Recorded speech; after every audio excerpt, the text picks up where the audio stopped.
Қайырлы күн, ерік жігері биік замандастар. Бүгін біз жетістік пен мықтылық туралы көп айтамыз. Бірақ нағыз мықтылықтың формуласын 5 ғасыр бұрын шалкиіз жырау былай деп шегелеп кеткен. Жақсының жақсылығы болар ма? Қолына тиген малды игілікке жаратпаса. Ердің ерлігі болар ма? Егескен жауын қайтармаса. Бұл сөздердің астарында бүгінгі біз іздеп жүрген 3 үлкен құндылық жатыр. Біріншісі, мақсатқа адалдық.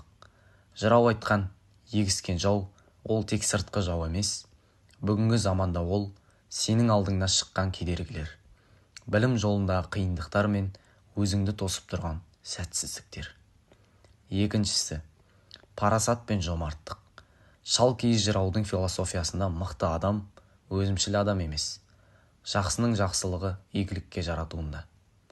Сенің білімің, сенің табысың.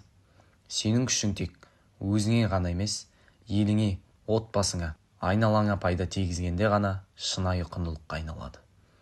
Үшіншісі, болаттай беріктік. Жырау би темірге айтқан толғауында бұлтқа жетпей шартсын бас дейді. Бұл төзімділіктің шыңы. Жарты жолда сынып қалу, сәл қиындыққа бола мойып кету жігіттің ісі емес. Сенің рухың бұлттардан да биік болуы тиіс. Құрметті достар, шалкиіз жыраудың жырлары біздің қанымыздағы код. Ол бізді жалтақтамауға, сөзге берік болуға, әрқашан биікке ұмтылуға үндейді. Есіңде болсын, сенің болмысың асыл тас. Оны тек еңбек пен намыс қана жарқырата алады. Жақсының жолын қуып, ердің ісін атқарудан шаршамаңыздар.